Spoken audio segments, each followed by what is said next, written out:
At Arizona State University, we're bringing world-class education from our globally acclaimed faculty to you. Ranked #1 in innovation for 10 consecutive years and #2 among public universities for employability, ASU isn't just ahead of the curve. It's creating new paths to success. Earn your degree from the nation's most innovative university. Online, that's a degree better. Explore more than 300 undergraduate, graduate, and certificate programs at asuonline.asu.edu. The numbers told the story, they always do. It's one of those idiots who believe in analytics. This is a numbers game with Gill Alexander on VSiN. Hour number 2 of a numbers game at VSiN, the sports betting network, VSiN.com, Game Plus, iHeartRadio, YouTube TV. However you're taking us in, we appreciate it. It's Gill Alexander. It's Kelley Bydlon. This segment, by the way, this hour, brought to you by Zyn. Zyn nicotine pouches. Find your Zyn nicotine pouches. Learn more at Zyn.com. Or just call up Bill 80. He'll tell you all about the wintergreen. Big fan of the wintergreen, I'm told. Still to come this hour, Mike Somich. He's got hockey plays. He's got basketball plays. I feel like because I went down that sports radio rabbit hole with the whole, my whole theory about how 2 games ago, Tim Connolly's universally panned trade for Rudy Gobert might have otherwise been considered the greatest trade ever if they won a championship. I feel like because we went down that rabbit hole, we didn't really actually get to discuss. This is a de facto best of 3 now between the Nuggets and the T-Wolves. Do you feel like it is a done deal now? Like, I guess we shouldn't be so quick to get there. Oh, not at all. But you make the point. You made the point earlier, which I think is the right one, which is, okay, well, you can count on Anthony Edwards. Mm-hmm.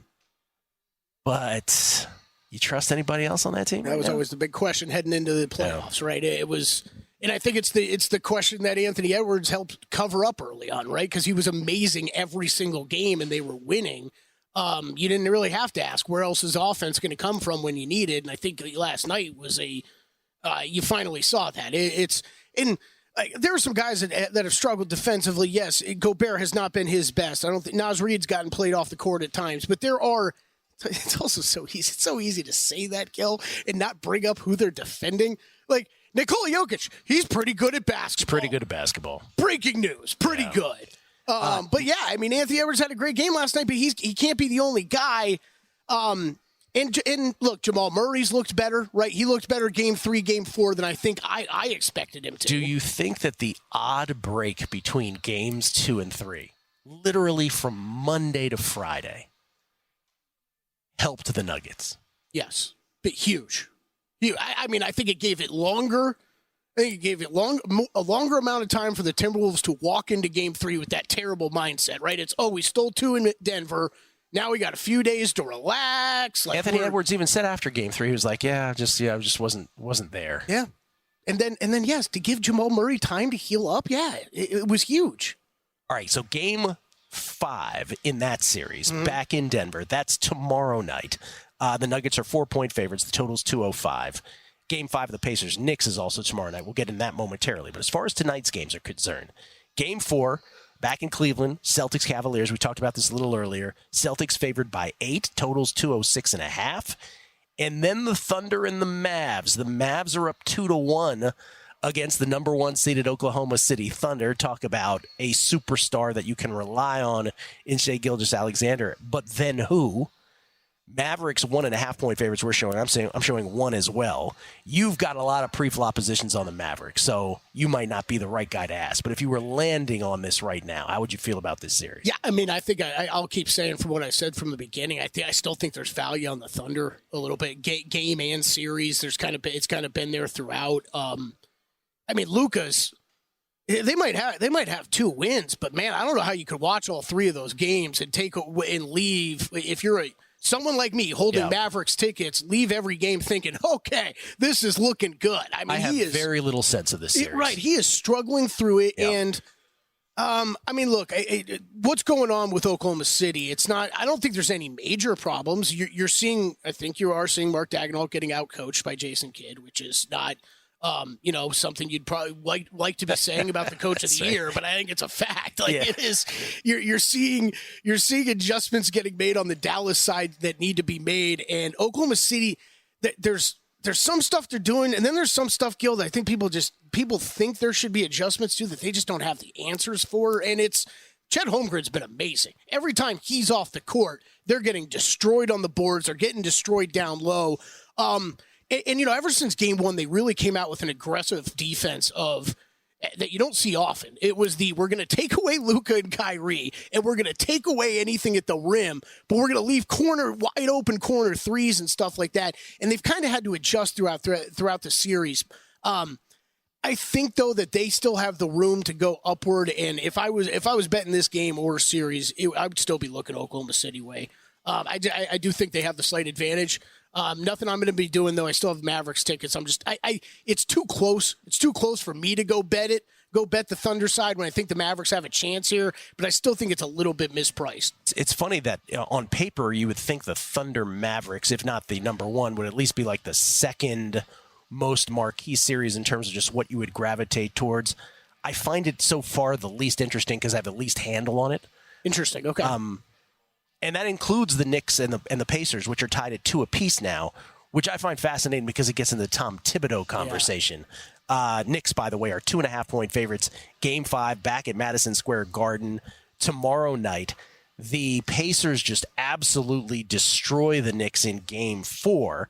That after the game where Nembhard hits the step-back 3 to, obviously the biggest shot of Game 3, Pacers-Knicks, breaking the tie late in that game, and the Pacers go on to win, where Halliburton had sort of held the ball too long deep into the shot clock, and they get bailed out. Yesterday, Pacers led by as many as 23 in the first quarter, led by 20 at the end of the frame. DiVincenzo, Hart, Brunson were combined 2 of 15. Got to as many as a 30-point lead in the second quarter. It was 28 at the half. They led by 38. The Pacers did after the third quarter, as many as 43 in the fourth. They won by 32. The best one was the Pacers led by at least 20 points for the last 34 minutes of the game yesterday. And so now you get back to Madison Square Garden. The Knicks are, by the way, they win 121 to 189, easily covering the 5.5-point spread. Back at MSG tomorrow night. And the Knicks dealing with all these injuries. But really, it comes back to the Tom Thibodeau discussion, which has dogged Tom Thibodeau's coaching career really for as long as we can remember, which is he plays his guys too much, his main guys. He does not, during a regular season, spread out his rotation as much as he should. Though this year, when you look at the actual numbers, none of his guys are in the top 10 of most usage. So he leaned on that a lot. He's like, look, it's not even the case this year. Yet here we are in the postseason. And with the exception of a game like Game 4, because the Knicks got blown out, and so he had to put bodies in there and take some of the players off the court, essentially in a normal Knicks playoff game, what you're getting is a 7-deep rotation, right? DiVincenzo, Brunson, Hart, Hartenstein, Precious, McBride, and Burks, basically, is your 7. And you do have to ask yourself at this point, even if the Knicks are to get past the Pacers, then what? But I don't know. How do you feel about them in this de facto best of 3 now? I think this is getting really fascinating. I think this one's going to be tight too. And is all that fair about Thibodeau, by the way? Sure. I think it's all fair. I think the only problem I've had with people talking about Tibbs is a little bit of when I hear the same people complaining about how nobody plays during the regular season, then it's immediately, oh, Tibbs, it's malpractice what you're doing playing these guys too. Don't be the guy who said both. Don't be the guy who said. That's my only problem with that. If you want to feel that way about what Thibodeau's doing and playing these guys too much, that's fine. I just don't let me hear you all throughout the season. Nobody plays in games. No, it changes. It depends team to team, right? And yeah, look, as far as we know, I think OG Anunoby, a lot of that injury you could put on, hey, this guy is playing way too many minutes. I think that's fair to say. I also you can't say that about Brunson. Of course you can. Yeah. I think we're also at the point in the playoffs though where you look around and you're trying to put your best guys on the floor and maximize everything that they've got. I didn't really personally. We know, like you said, Gill, we know Tibbs. Like we know this is what he does. Rolling into this postseason, I really had no problem with what they were doing. It's easy to look back now and say, why were you doing that?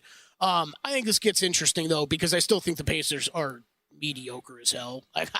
They are. So is there resurgence in defense? I shouldn't even say resurgence. They're all of a sudden propensity to play defense. You think that's more about the Knicks being banged up and the just fatigue. Yeah, I think OG's a huge loss. Yeah. OG's a huge loss. I don't think it's been talked about enough. As much as it's been talked about, I don't think it's talked about enough. He was incredible. Their record with him there, with the 4 losses since they joined the team, was amazing what he's done in both sides of the ball, and really even offensively through these playoffs.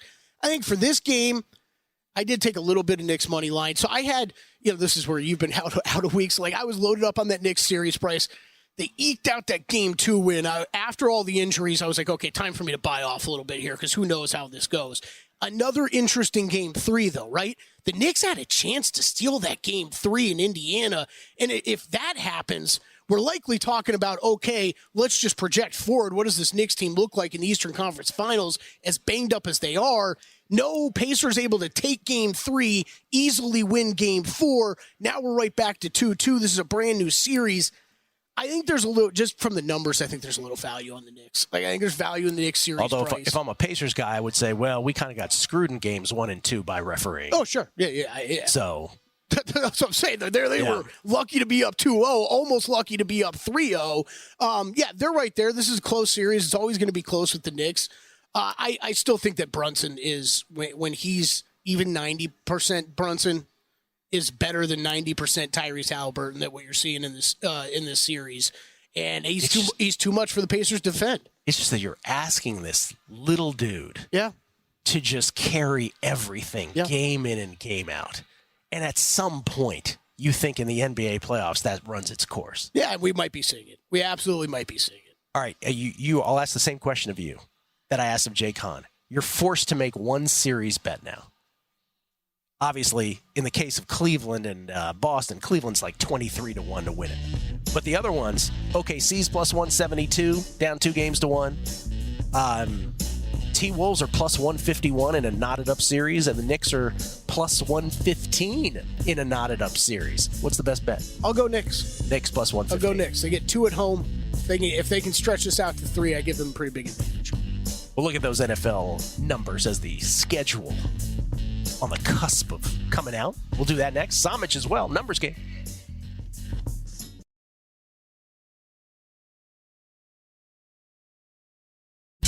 A numbers game on VSiN, the sports betting network. Back on a numbers game, live from Barcanada, the Barrage here at the D, downtown Las Vegas. It's Gill Alexander. It's Kelley Bydlon. We had a little Sinatra this morning, a little Bananarama. Seeger, of course. Anything else we missed? Dawson's Creek. Dawson's Creek. Not the actual artist. Just Dawson's Creek. Show. Hey, put yourself in my age range. That's all you know it as. What was that, CW? Dawson's Creek? Yeah, CW. Who was the star of Dawson's Creek? What was that guy? James Van Der Beek? Oh, is that his name? Him. James Van Der Beek. Yeah. Van Der Beek, right? Yeah. Did he ever do anything ever after that? Did he do like a Varsity Blues? Varsity movie? Blues. That was a great movie. Come on. He wrapped it up. I don't know about anything after that. Paper Mike says, "Oops, I made a boo-boo. It was supposed to be Kelley's shin, not chin." So apparently that's the joke. Yeah, it's okay. Dustin's enjoying all of this right now. Apparently everybody's screwing it up. It's even funnier to him. So this is from we get tweets. This is from Derby Day Day. Derby Day Day said, "Welcome back, Gill. I think you're right about the bump in WNBA wagering. Here's a tip for the ANG fam." He says, "Caitlin Clark mania has pushed the Fever win. It's the Indiana Fever win total to 20. Remember, it's a 40-game season, by the way. Majority of the league was 500 last year, while Indy struggled to get to 13 dubs. So he's got under on the Indiana Fever. I think it's fading Caitlin. It's a little bit got to be the same reaction to like Lionel Messi, right? Remember him joining Inter Miami last year? It's like the only bet you could make is under, right?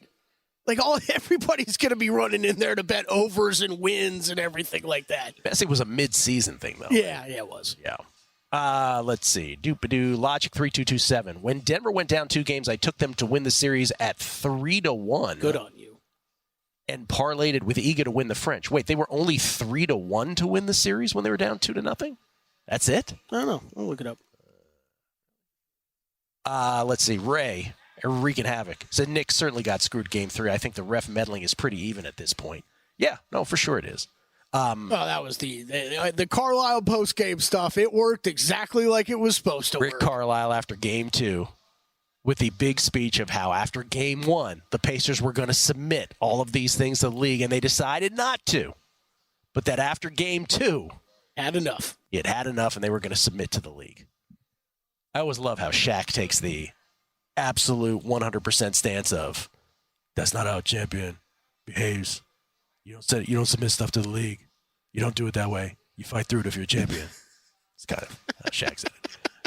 It's pretty good. Now, I have Nuggets 4-1 after game 2, but that's what we had at DraftKings. Not for a second did I even think to even look at him down 2-0 to even play that. Nope, not for a second. I mean, yeah, Murray looked hurt. Good on you if you did. I mean, I was so disgusted with Jamal Murray after that game 2 crap. Like, that is, it's really tough because I really like Jamal Murray. Watching him play these last 2 games, you're like, he's a great player when it matters the most, like right now. But that game 2 towel crap still bothers me. It bothers me. The very interesting career of Jamal Murray, who has never made an All-Star game, and yet has these unbelievable postseason. He's a champion, and he's had these unbelievable shots, multiple shots, to win games, huge games in the postseason. By the way, the other bit of NBA news, which we didn't touch on, because we didn't really think about betting it at all, if it was even available, was the draft lottery was yesterday. Was that the most low-key weight the NBA draft lottery is today, NBA draft lottery of all time? A little bit. I knew it was coming up, but it was another one of those, last week I was losing my mind about the NFL schedule. I was like, don't they, organize this whole show? How do we not know this? And then it, took a couple days for them to finalize that. Felt the same way about the lottery. I was like, isn't this supposed to be coming up soon? And then it was. But this is the difference between it being in prime time versus here it is, just as it used to be in the middle of the day of an NBA weekend. And the Atlanta Hawks win the lottery for the first time in 49 years. Because of course they did. Because there's nobody to pick with a 3% chance. The thing I kept laughing at myself thinking of yesterday, Gill, was you can't tell me. Don't tell me I'm sure everybody in NBA front offices and sports front offices across the country do their best job possible, right? You can't tell me there wasn't one guy in the front office yesterday that when that happened was like, oh, crap, we got the number 1 pick. I have not been thinking this way, preparing this way, looking at this draft this way at all because it is a watered-down draft. Considered to be, once again, in case you missed it, the worst, by many scouts, to be the worst NBA draft of all time, where the prize, quote-unquote, at the top, is you take your pick, Alexander Sarr or Zachary Richaud, Rissache, 2 French players. That ain't Wembanyama, by the way. Right. So, good on the Hawks. By the way, I thought Sarr's the name you keep hearing the most. I thought the Wizards were going to win it because of this. I was like, I'm just sure the Wizards are going to win this because there's nobody available. Sarr at minus 180. So apparently a good fit for Atlanta. Plus 180 or down to minus 180. Wow. Minus 180. Wow, that's different from what we have up on the screen here, where he's plus 210. Yeah, these must have been before the lottery, but still, that's a big move. It's also would anybody even want to trade up for one? I mean, I doubt it. It's we got to get Alexander Sarr. This is what I'm talking about, right? The lottery where you're like, yeah, we'll be number 11 or 12. Oh wait, we're number 1. I got some work to do now. My only other observation from the lottery, did anybody else notice this? Why was Ime Udoka so angry? Notice how angry he looked the whole time? I didn't really watch it, probably just because he had to be there. I feel like there's 1 or 2 of those guys every year that are like, oh man, the team asked me, I have to go, but I don't want to do this. Yeah, but if I was his advisor, given what he's been through, I'd been like, maybe smile. Maybe not so angry. It might help, yes. Yeah, maybe not so angry. So that was the other thing in the NBA that happened yesterday of no real note when it comes. By the way, I don't know the NBA draft. We'll see what's available betting-wise. Could be interesting if people put up some stuff because, certainly bettable. Mm-hmm. I just don't know what the availability will be widespread on that. So we'll figure that out. That's going to be interesting to monitor because I remember talking to Luke Swain about that, and I was like, hey, you're going to be betting the NBA draft. He's like, I don't know what'll be there. He kind of chuckled. He's like, I'll bet as long as they post stuff. He's like, I just don't know how much of these books are going to post stuff. We talked about that a little bit of just, especially after these past couple NFL drafts, are people really going to be, beating down the doors of the sports books to make sure they post things? I don't know if we're going to get as much of that with the NBA. NBA draft this year is on June 27th. The date in the calendar doesn't help either. Middle of no man's land. And then the NFL is going to come out with schedules not tomorrow, but on Wednesday. Looking forward to that. NFL schedules. And you can bet on such things as most wins, fewest wins in the National Football League. I don't know how much you've dived into this. A little bit. We did get game 1 announced today. And we'll get the next couple days, right, some leaks coming out. And it is Ravens-Chiefs is your Thursday night opener, September 5th. Ravens at Chiefs. Already been movement on this game, Gill. How about this? DraftKings posted 3 and 49.5. We're down to 47.5. People like the under on Chiefs-Ravens. Ravens at Chiefs, your Thursday night opener. Yep. All right. Looking forward to that. Did you want to do some of the most wins, fewest wins? You want to throw those up there? Yeah, sure. Yeah, Let's throw them out. Yeah, why not? We got them. Let's take a look. Let's take a gander. Now, remember, we've done some schedule stuff, and we actually made bets here on this show because we know the opponents. We just don't know the sequencing. That's what we're waiting for on Wednesday. Remember, that comes down to which team is playing 3 straight road games, which team has the most aggregate rest days, which team has the fewest aggregate rest days. So really, there's no way of knowing that here as we sit here on Monday. But just to let you know, most regular season wins, the Chiefs, no surprise, are the short shot at plus 475, followed by, some of the usual suspects, the Ravens, the aforementioned Ravens and the Niners, both at plus 550. Then it's the Lions and the Bengals, both at 9-1. Everybody else is double digits. How about the Falcons at 13-1? Stop it already. Stop it. So they have by far the easiest schedule based off of win total. That shouldn't surprise you, though, with the NFC South being as bad as they are. That was the big joke yesterday, is that the Hawks are going to take a quarterback at number 1. That's pretty good.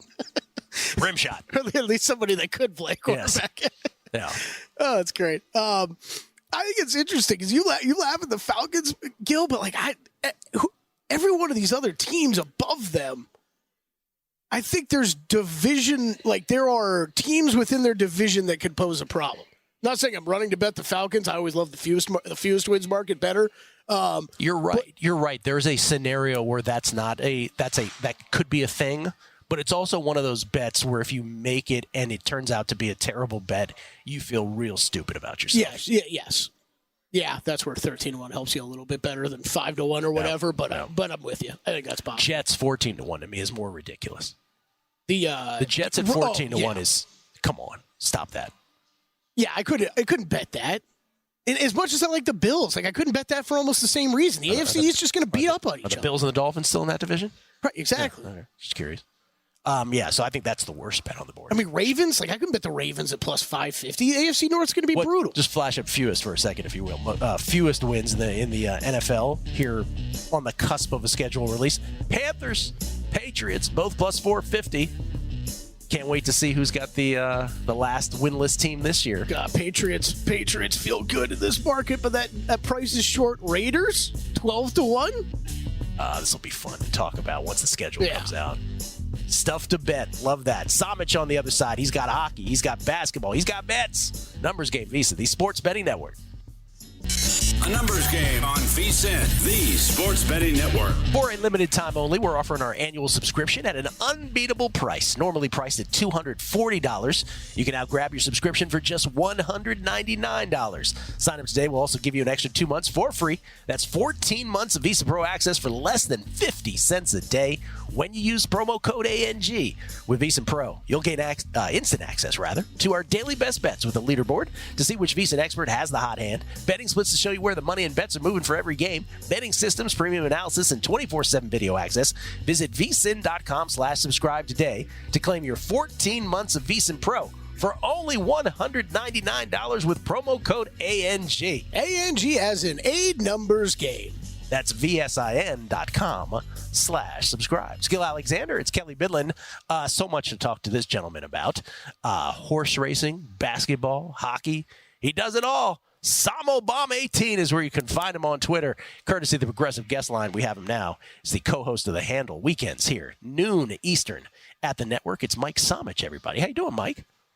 I'm doing great, Gill. Doing great. It was a fun weekend. Good Mother's Day. And we got still some great sports stuff. I'm excited about the schedule release on Wednesday as well. It's going to be a great day to be able to actually comb through that, see who gets the advantages from a West perspective, and see if anyone has that gauntlet that Philadelphia had to run last year. Yeah. There's always a gauntlet in there for somebody. Do you do the whole aggregate rest? Do you do that calculation as well? I do that. Not going to be able to do it right away like I have been in years past. Matt and I are going to be hosting a schedule release special, and that's going to be from 6 p.m. to 8 p.m. Pacific on Wednesday. So just an hour after the schedule releases, the two of us are going to be on air trying to comb through it and figure out who got the advantage. I love it. We did that on Primetime Action live, real time. Remember that? We were just trying to figure out as it was coming out. By the way, you characterized Mother's Day as a good Mother's Day. Do you care to explain? I did well. You have to win Mother's Day when you're a husband and you've got a child. You've got to win Mother's Day, one of the most important holidays every year. Well, you got to win it. What are you competing against your child, or are you just impressing your wife with the creativity of a new child?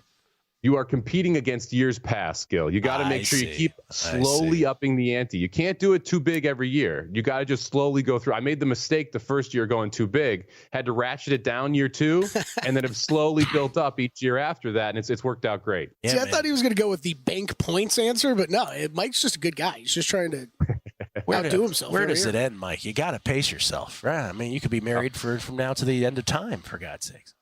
I could be. I'm hoping as the daughter gets older, the Mother's Days get less dramatic, right? So you tone them back. You don't have to go as big for them. But I ran the gauntlet here. I got through Valentine's Day, got through the wife's birthday, got through Mother's Day. Now it's my turn. My birthday comes up, Father's Day coming up. So I'm good until basically the anniversary now. Wow. Okay.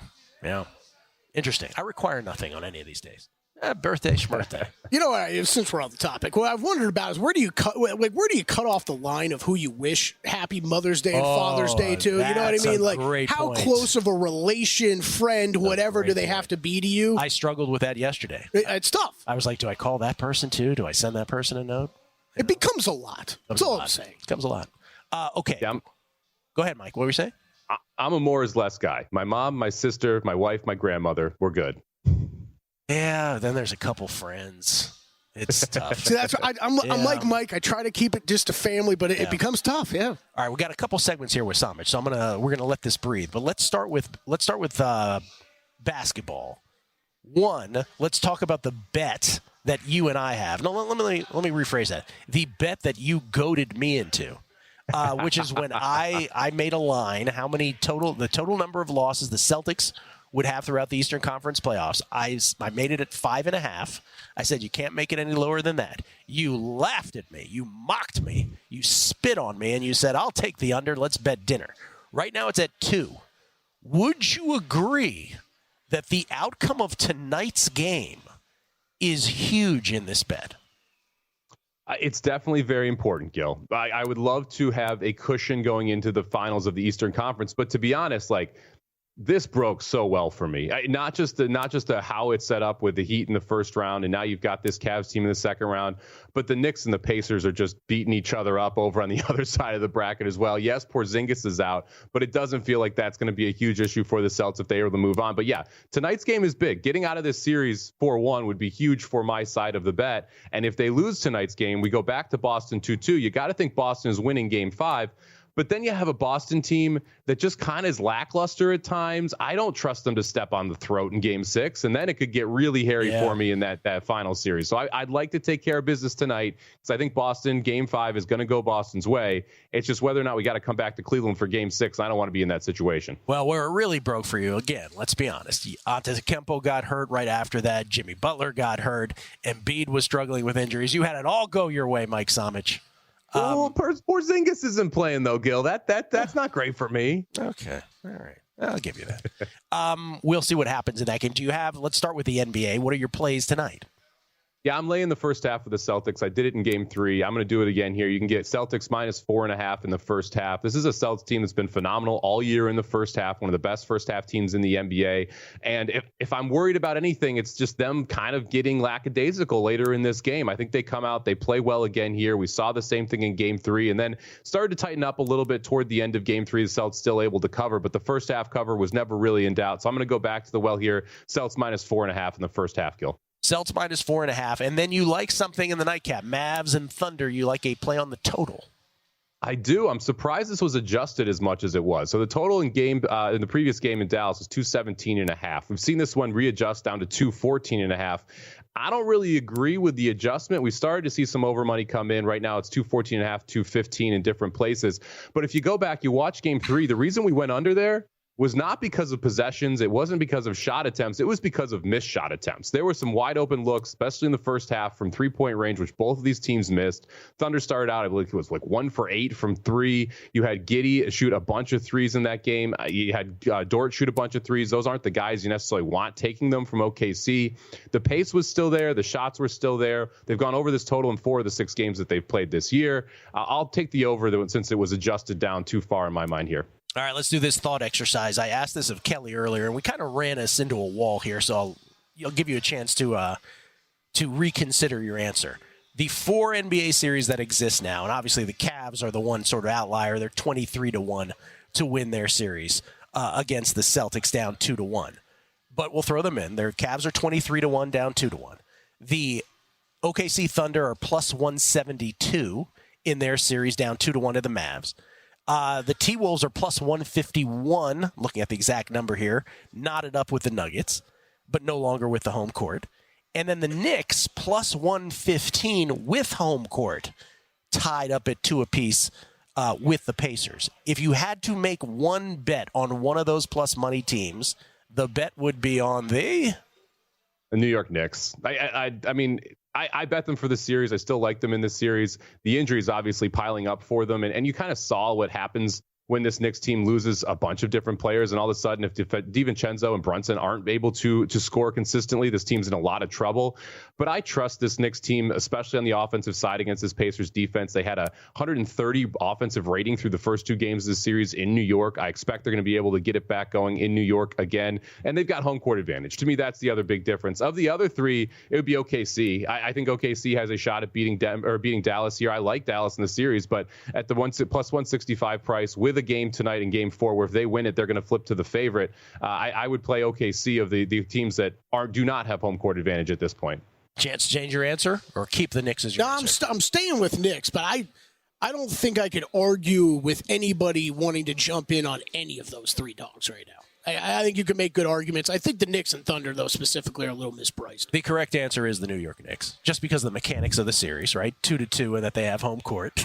I love it. It's grading the answers, and I think yeah, Mike get to swoop in. And I think Mike is right. No, I think just the mechanics of that makes that the obvious answer. But I think Mike is right that OKC is the second choice at plus 170, right?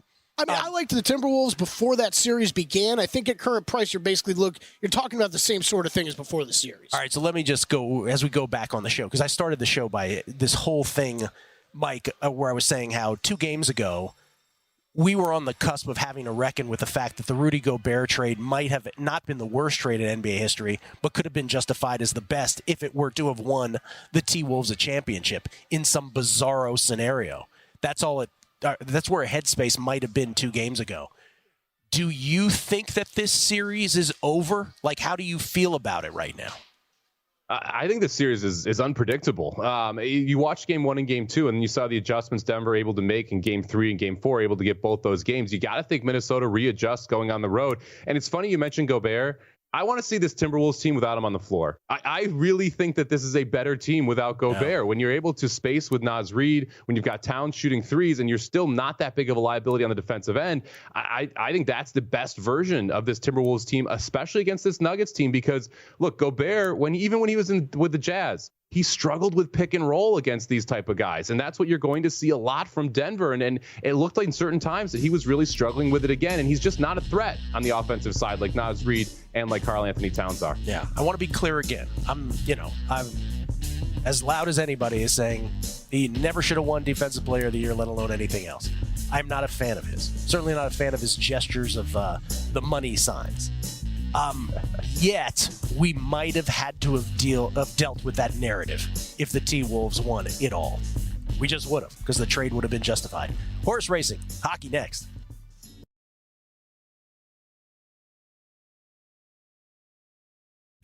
A numbers game on VSiN, the sports betting network. The NBA playoffs are heating up, and so is the action at DraftKings Sportsbook, an official sports betting partner of the NBA. New customers bet $5 to get $150 in bonus bets instantly. Download the DraftKings Sportsbook app now and use code VSiN only on DraftKings. The crown is yours. I thought the promo was read so beautifully that they were so excited about it. But apparently it's just a Sigma Derby game. There are noises coming from Sigma Derby in the past half hour that I've never heard before, so I think they're hitting over there. What's going on over there? Yeah, there's a crew. All right. Mike Somich, kind enough to join us for a couple segments. Again, you can follow him on Twitter at SamoBomb18. SamoBomb. There we go. Mike Somich, everybody. You always like to keep the crew on their toes. They're great. Thank you, Matt. Thank you, Sean. Thank you, everybody's back there. Okay. Real quick before we get off the NBA. Who's in the NBA Finals and who wins it? Once again, the answer to that is still? I think it's still Denver and Boston, and Denver wins it. Okay. That's what I thought. Now, 2 games ago, what would you have said? Oh, man. I would have said Boston from the East, obviously. The West becomes much more difficult. I kind of like this Dallas team. I like if it was Timberwolves and Dallas, I think I would have taken the Dallas Mavericks in that spot. So I guess I would have said 2 games ago, Mavs against Celtics, with the Mavs winning. I don't think the Celtics win the title. I don't either. No, I wouldn't have. I'll admit, I would have said Minnesota. If you would have asked me after game 2, I would have said Minnesota, Boston. That's why I think that Tim Connolly, I was about to say Kevin Connolly, that Tim Connolly scenario is like, yeah, we all hated the trade. Guess what? They won an NBA championship, so guess it was a great trade. Okay, let's talk hockey. Obviously, the NHL playoffs is near and dear to your heart as well, and you have a play tonight. I do have a play tonight. Yeah, we got a couple games tonight in the NHL, and it's going to be fun to be able to watch these 2 games as well. It's been a just phenomenal series over there. You've got the Hurricanes, you've got the Rangers, and this series was 3-0 Rangers. We saw the Hurricanes bounce back, win Game 4. If you go back to Game 1 and Game 2, and you look how these games were priced in New York, you saw the Hurricanes as slight favorites in both those. You're able to catch plus money with the Rangers. I didn't really agree with that. I don't really agree with how this game is priced tonight either. If you look at Game 2, it's one of the best games we've had all playoffs. Game went to double overtime.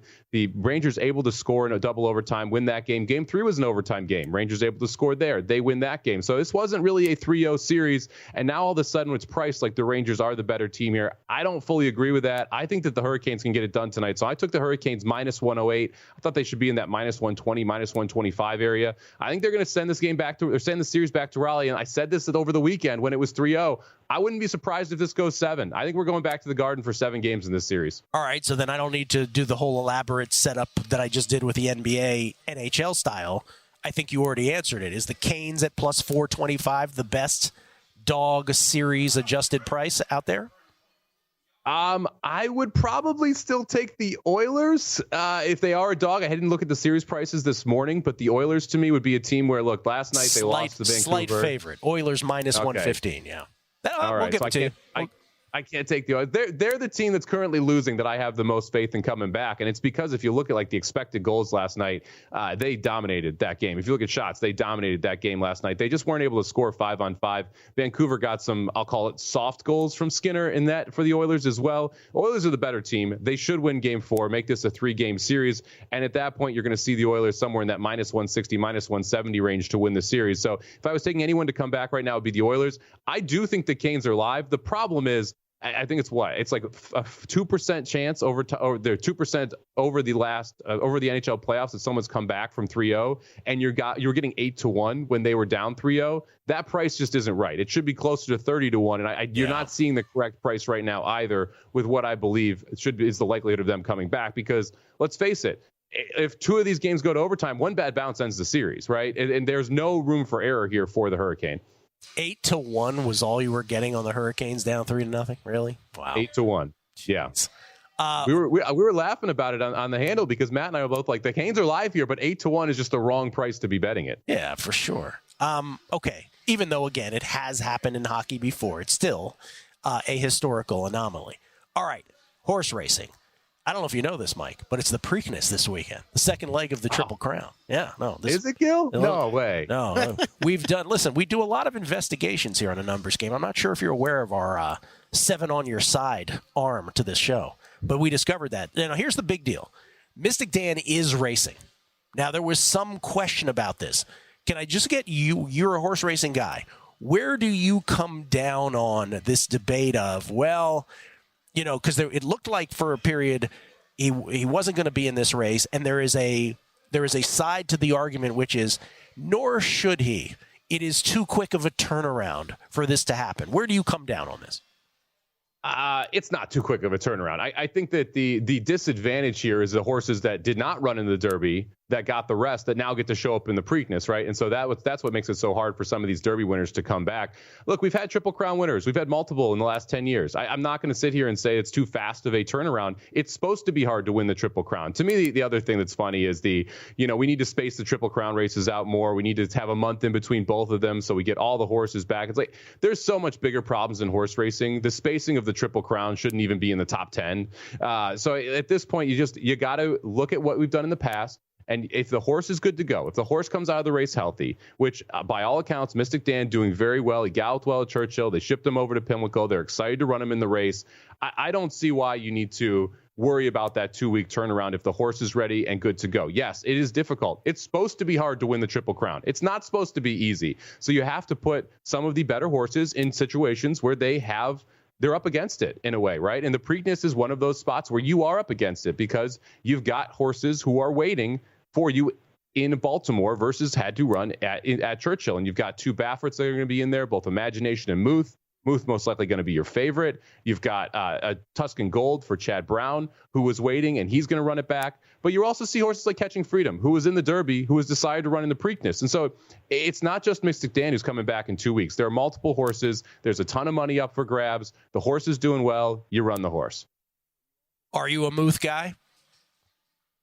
He's going to be tough. He's going to be really tough in this spot. I mean, Baffert, very good in the Preakness, but you also saw him in the Arkansas Derby. He was phenomenal in that race. He was able to beat Mystic Dan by open lengths. Just Steele ran second in that race, but Muth never looked like a loser. And you go back to the Breeders' Cup Juvenile, Muth was the favorite in that race. I thought he ran a good race, but Fierceness just freaked in that race. And we've seen Fierceness do that a couple times. Unfortunately, he didn't do that for me at the Derby, but we've seen him do it a couple times. So you got to think that's a very good second place from Muth as well. So we've seen him tested against the best of 2, and he ran exceptionally well. We still saw him tested against some of the best of 3, including your Kentucky Derby winner, and handily beat him. I think he deserves to be a short price. I'm excited Mystic Dan's going to be in the Preakness. He's going to be a great fade for me. I hope he gets bet. I hope he's 2-1, 3-1 in that spot. Fair odds for me would be closer to the 6 to 10-1 range for Mystic Dan. Yeah, because I asked you before the Derby, is there a Triple Crown? If there is a Triple Crown winner, who is that horse? You said Fierceness was the only possibility of that. And to the casual horse racing person who is more of a sports bettor who says, you see the Derby, Mike, of course nobody knows what they're talking about. Fierceness finished 15th, just a touch finished 20th.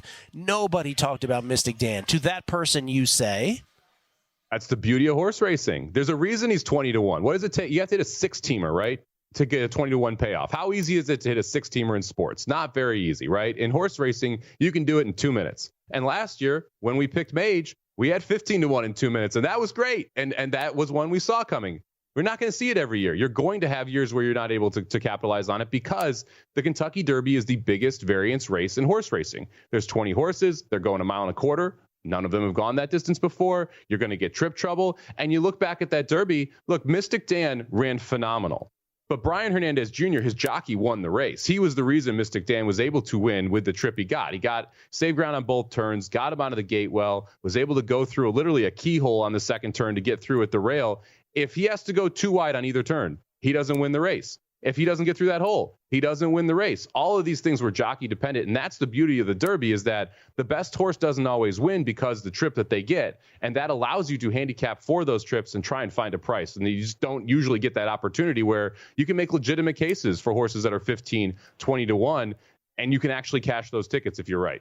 All right, so we'll find out. Again, this is a much smaller field here at the Preakness at Pimlico in Baltimore. And then 3 weeks hence, we do the Belmont, which is not at Belmont Park this year. It's at Saratoga. That makes it a little less fun, you think? I love Saratoga. I'm not a huge Belmont fan, so I think it's going to be a blast. I actually think it's going to be a great race. They're shortening up the race distance, so the Belmont generally run at 1.5 miles because of the size of the Belmont racetrack.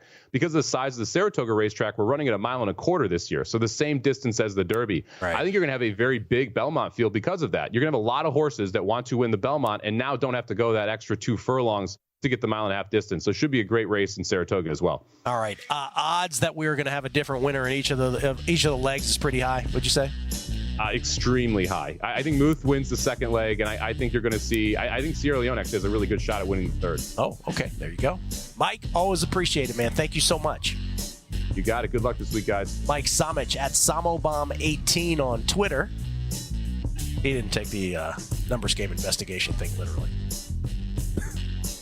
I think he kind of thought it stumbled on us. Like, oh my God, it's the Preakness. We've done all we can do. Go Joe and Golick next. Enjoy.